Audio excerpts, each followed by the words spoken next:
अस्सलामुअलैकुम dear students. आज की क्लास में हम एक्सरसाइज 3.3 शुरू करने वाले हैं। तो 3.3 बहुत सिंपल और इजी एक्सरसाइज है। तो स्टूडेंट विदाउट वेस्टिंग टाइम हम इसके क्वेश्चन नंबर 1 की तरफ चलते हैं। क्वेश्चन नंबर 1 में देखिए हमें ए सेट गिवन है। कहते हैं कि आपने इसका रिलेशन फाइंड करना है।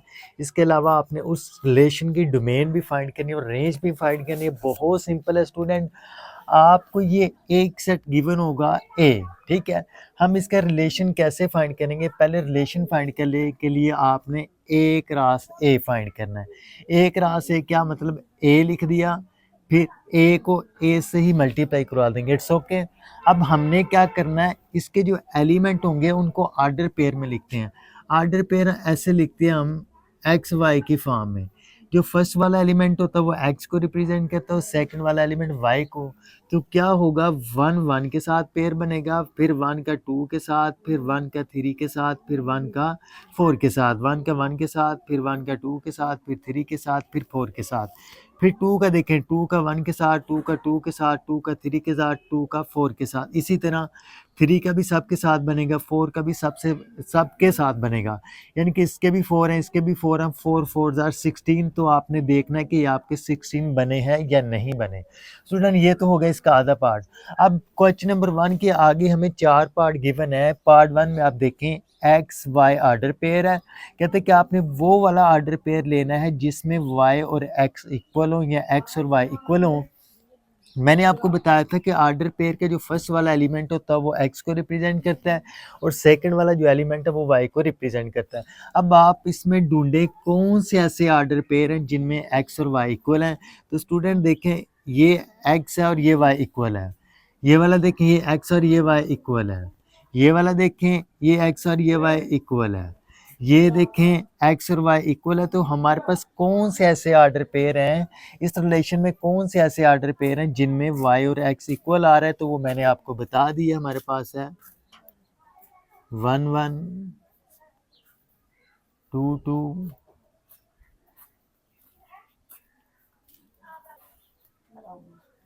स्टूडेंट। ये आ गए हमारे पास ऑर्डर पेयर इसके, यानी कि फर्स्ट पार्ट हमारे पास आ गया।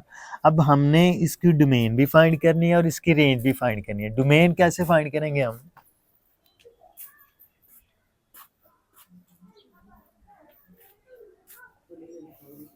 इसकी डोमेन हम कैसे फाइंड करेंगे? आपने देखना है कि ये जो हमारे पास रिलेशन आ गया है, इस ऑर्डर पेयर के जो फर्स्ट वाले एलिमेंट होंगे वो डोमेन होंगे। फर्स्ट वाले देखें एलिमेंट कौन से ऑर्डर पेयर के, इसका 1, इसका 2, इसका 3, इसका 4। तो डोमेन में क्या आ गया, 1 2 3 और 4। It's okay. अब स्टूडेंट हमने इसकी रेंज भी फाइंड करनी है। बहुत सिंपल है। रेंज में क्या होगा, हमारे पास ऑर्डर पेयर के सेकंड वाले एलिमेंट 1 2 3 4।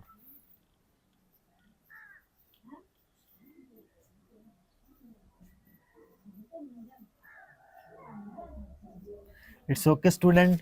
क्या था हमारे पास, दोबारा देखो। ये आपने सभी पार्ट्स में ये वाला काम तो करना ही करना है, बस ये चेंज होगा। सेकंड पार्ट में आप देखेंगे कि ये कंडीशन चेंज हो जाएगी। जो जो कंडीशन होगी उसी हिसाब से आपने ये ऑर्डर पेयर लेने हैं। It's okay. फिर ऑर्डर पेयर के फर्स्ट वाले एलिमेंट डोमेन होंगे और ऑर्डर पेयर के सेकंड वाले एलिमेंट हमारे पास रेंज होंगे। स्टूडेंट इसका सेकंड पार्ट भी सेम आपने उसी तरह यहाँ तक करना है। सेकंड पार्ट में कहते हैं कि आपने वो वाले ऑर्डर पेयर लेने हैं जिसमें एक्स और वाई का सम करें तो वो 5 के इक्वल आए। एक्स और वाई का, एक्स वाई और एक्स का सम करें तो किसके इक्वल आए, 5 के इक्वल आए। तो देखें स्टूडेंट, इनमें हमने 1 और 1 का सम करें 5 नहीं आता, 1 और 4 का सम करें तो 5 आ जाता है। यानी कि एक ये हो जाएगा हमारे पास, 2 और 3 का सम करें तो 5 आ जाता है, 3 और 2 का सम करें 5 आ जाता है, 4 और 1 का सम करें तो 5 आ जाता है और कोई एलिमेंट नहीं है। तो फिर इसके ऑर्डर पेयर में कौन कौन से एलिमेंट आएंगे? स्टूडेंट जो फर्स्ट वाला हमने पार्ट किया उसको आपने R1 कह लेना है, इसको आपने R2 कह लेना है। तो इसमें कौन कौन से आए हमारे पास, 1 4 2 3 3 2।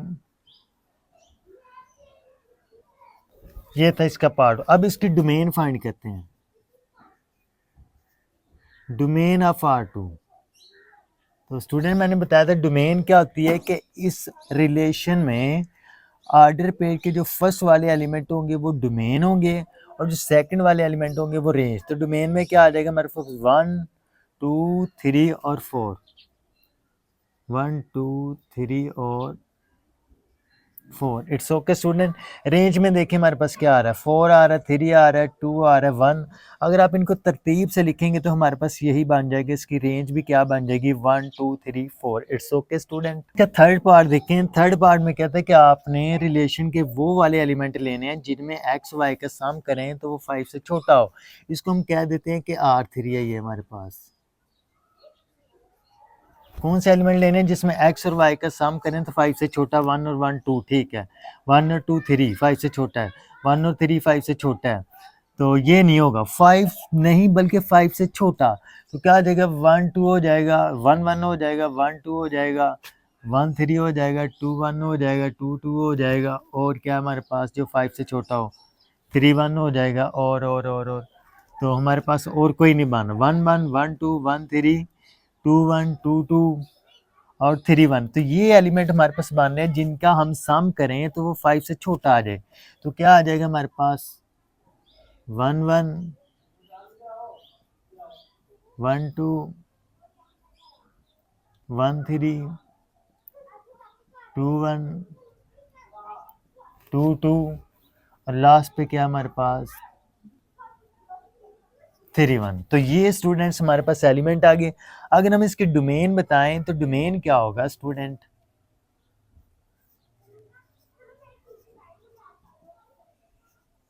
स्टूडेंट ये बात आपने याद रखनी कि जो रिपीट हो, देखो 1 1 1 3 दफ़ा आ रहा है, तो जितनी दफ़ा वो रिपीट हो आपने लिखना उसको एक दफ़ा ही है। तो ये क्या आ जाएगा, 1 1 3 दफ़ा, इसको एक दफ़ा लिखेंगे। और क्या हमारे पास 2 आ रहा है, 2 2 दफ़ा, एक दफ़ा लिखेंगे। हमारे पास कौन सा आ रहा है इसकी डोमेन में, एक आ गया हमारे पास 3। स्टूडेंट अगर हम इसकी रेंज देखें, इसकी रेंज देखें इस रिलेशन की, तो रेंज हमारे पास क्या आ गया इस आर्डर पेयर के सेकंड वाले एलिमेंट, 1 2 3, दो दफ़ा एक दफ़ा लिख देंगे, यही आ जाएगा हमारे पास इसकी रेंज भी, 1 1 और हमारे पास 2 देखें, 2 2 2, 3 दफ़ा 2 एक दफ़ा आ जाएगा, आगे 3 देखो 3, बस। तो इसकी डोमेन आ गई 1 2 3 और रेंज भी आ गई इसके पास हमारे पास 1 2 3। स्टूडेंट इसका जो 4 वाला पार्ट है ना, उसमें कहता है कि आप एक्स और वाई का सम करें तो 5 से बड़ा होना चाहिए। तो इसके अलावा जितने 5 से बड़ा, 5 नहीं 5 से बड़ा, तो आपने वो वाले आर्डर पे लिखने हैं जिनमें एक्स और वाई का सम करें तो वो 5 से बड़ा होना चाहिए। फिर इसी तरह आप उसने उसकी डोमेन लिख देनी है और उसकी रेंज लिख देनी है। तो आई होप कि क्वेश्चन नंबर 1 आपको क्लियर हो गया होगा। तो हम चलते हैं इसके क्वेश्चन नंबर 2 की तरफ। स्टूडेंट क्वेश्चन नंबर 2 को करने से पहले आपको फंक्शन की डेफिनेशन क्लियर होना ज़रूरी है। तो मैं आपको बड़े सिंपल अंदाज से ये फंक्शन की डेफिनेशन समझाने की कोशिश करूँगा। स्टूडेंट एक सेट हमारे पास है जिसके अंदर एलिमेंट है 1 2 3 और एक सेट एलिमेंट है जिसके अंदर ए बी सी डी। अब फंक्शन क्या होता है, दो सेट्स के दरमियान एक ऐसा रिलेशन होता है कि सेट ए का हर एलिमेंट बी के किसी न किसी एलिमेंट के साथ जाके मैप हो या मिले। जैसे मैं कहता हूँ 1 बी के साथ है, 2 ए के साथ है और 3 डी के साथ। It's okay. अगर ऐसा हो कि 3 जो है वो किसी एलिमेंट के साथ जाके नहीं मिल रहा तो ये हमारे पास फंक्शन नहीं होगा। फंक्शन की क्या सिंपल सी डेफिनेशन है कि अगर हमारे पास दो सेट हों तो सेट ए का हर एलिमेंट जो है सेट बी के किसी न किसी एलिमेंट के साथ मिले, उस किसी यूनिक एलिमेंट के साथ जाके मिले। दो सेट हो ए और बी, सेट ए का हर एलिमेंट सेट बी के किसी यूनिक एलिमेंट के साथ जाके मिले तो इस रिलेशन को हम कहेंगे कि ये फंक्शन है। यूनिक का वर्ड मैंने बोला, यूनिक का मतलब ये है कि 3 जो है सिर्फ किसी डिस्टिंक्ट एलिमेंट के साथ जाके मिले, किसी एक एलिमेंट के साथ जाके मिले। अगर 3 डी के साथ भी मिले, सी के साथ भी मिले तो ये हमारे पास फंक्शन नहीं होगा। It's okay. फिर स्टूडेंट आपने यहाँ पे एक कंसेप्ट याद रख लेना कि हर फंक्शन रिलेशन हो सकता है लेकिन हर रिलेशन फंक्शन नहीं हो सकता। तो ये था हमारे पास फंक्शन की सिंपल सी डेफिनेशन। अब मैं आपके सामने क्वेश्चन लिखूंगा और बताऊंगा कि ये फंक्शन है या नहीं है, और अगर फंक्शन है तो किस टाइप का फंक्शन है। स्टूडेंट आपने ध्यान से समझना इस क्वेश्चन को, बहुत सिंपल है। अब स्टूडेंट इसके क्वेश्चन नंबर 2 की तरफ आ जाए। बहुत सिंपल और ईजी है ये। स्टूडेंट फर्स्ट वाला पार्ट देखें, मैंने आपको जब फंक्शन की डेफिनेशन बताई थी, मैंने कहा था कि सेट ए का हर एलिमेंट सेट बी के किसी न किसी एलिमेंट के साथ जाके मिले या मैप करे। लेकिन मैंने ये भी बताया था कि सेट ए का हर एलिमेंट किसी यूनिक एलिमेंट के साथ जाके मिले, यानी कि एक एलिमेंट सिर्फ ए के साथ ही मिले तो वो हमारे पास फंक्शन होगा। तो आप गौर करें कि वन जो है वो ए के साथ भी मिल रहा है और बी के साथ भी मिल रहा है, यानी कि ये डिस्टिंक्ट नहीं है, यूनिक नहीं है। तो इसका मतलब है जो फर्स्ट पार्ट है वो हमारे पास नॉट अ फंक्शन है। क्या हमारे पास? Not a function.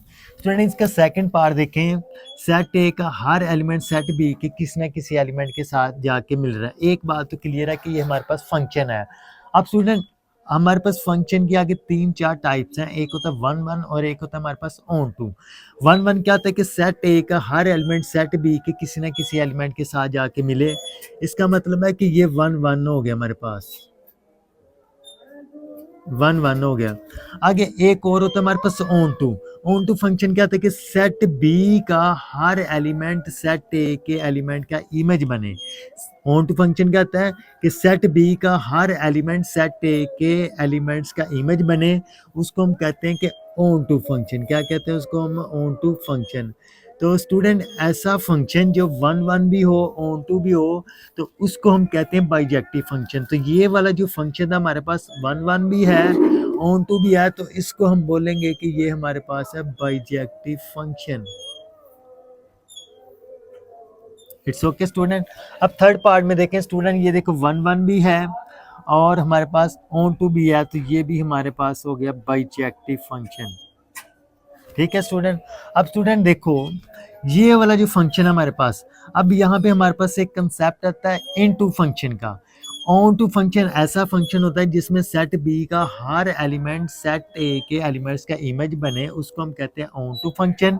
और इनटू फंक्शन क्या होता है? सेट बी का कम से कम एक एलिमेंट ऐसा होना चाहिए जो सेट ए के एलिमेंट्स का इमेज ना बने, तो उसको हम कहते हैं इनटू फंक्शन। तो जो हमारे पास फोर वाला पार्ट है उसको हम बोलेंगे ये हमारे पास है into function. It's okay student. मैं सिंपल सा आपके सामने एक्सप्लेन करने लगा हूँ। One one function set A का हर एलिमेंट सेट बी के किसी न किसी एलिमेंट के साथ जाके मिले, उसको हम कहते हैं कि one one function. It's okay. Onto function क्या होता है कि सेट बी का हर एलिमेंट सेट ए के एलिमेंट्स का इमेज बने, उसको हम कहते हैं onto function. Into function क्या होता है कि सेट बी का कम से कम एक एलिमेंट ऐसा होना चाहिए जो सेट ए के एलिमेंट्स का इमेज ना बने, उसको हम बोलते हैं इनटू फंक्शन। अब स्टूडेंट आप यहाँ से कंफ्यूज नहीं होना, आप कहेंगे कि सर ये एल और एम एक्स के साथ मिल रहा है, ये फंक्शन नहीं है। ऐसा नहीं होता। यहाँ वाले जो सारे एलिमेंट है किसी ए के साथ जाके मिल सकते हैं, इट्स ओके, वो फंक्शन होगा। लेकिन ऐसा नहीं हो सकता कि जो एल है वो दो के साथ जाके मिले, तीन के साथ जाके मिले, वो फंक्शन नहीं होगा। It's okay student. I hope question number 2 भी आपको सही से क्लियर हो गया होगा। तो हम चलते हैं इसके क्वेश्चन नंबर 3 की तरफ। स्टूडेंट इसका क्वेश्चन नंबर 3 बहुत इजी है, बहुत सिंपल है। क्वेश्चन नंबर 3 क्या है हमारे पास कि जी ऑफ एक्स हमें एक फंक्शन गिवन है और एच ऑफ एक्स हमें एक फंक्शन गिवन है। कहते हैं कि आपने जी ऑफ जीरो की वैल्यू फाइंड करनी है। जी ऑफ जीरो मतलब कि जहाँ जहाँ एक्स होगा वहाँ हम जीरो पुट कर देंगे। तो पार्ट 1 देखें, एक्स की जगह ज़ीरो, 3 ऐसे एक्स की जगह ज़ीरो प्लस 2, 3 ज़ीरो से मल्टीप्लाई करवाएंगे ज़ीरो, तो जी ऑफ ज़ीरो हमारे पास क्या आ गया? इक्वल आ गया 2 के। It's okay student. आगे 6 पार्ट देखें कि जिधर जिधर हमारे पास x होगा वहाँ हम क्या पुट कर देंगे? -1/2।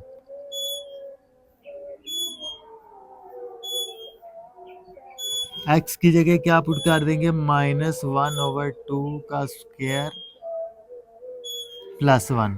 स्टूडेंट अब आपने याद रखना है जब भी माइनस की पावर हो इवन नंबर, माइनस की पावर हो इवन नंबर तो आंसर आएगा प्लस में। ये तो हो गया प्लस में। 1 का स्क्वायर क्या था? 1 और 2 का स्क्वायर क्या था? 4 इट्स ओके स्टूडेंट। अब इसके दो मेथड है, एक तो हम इनके डिनोमिनेटर सेम बना दें, दूसरा हम इनका एलसीएम ले लें। एलसीएम ले लेते हैं, 4 को 4 से डिवाइड करें 1 आ गया, 1 को 1 से किया 1 आ गया, फिर 4 1 आर 4, तो 1 और 4 हमारे पास 5/4 ये आ गया हमारे पास g ऑफ -1/2। तो ये था हमारे पास g ऑफ 0 और ये था हमारे पास h ऑफ -1/2। स्टूडेंट इसके मेरा ख्याल है कि आप 2 पार्ट से आपके लिए काफ़ी, बाकी आप खुद कर सकते नहीं होंगे तो आपने कमेंट में बता देना है।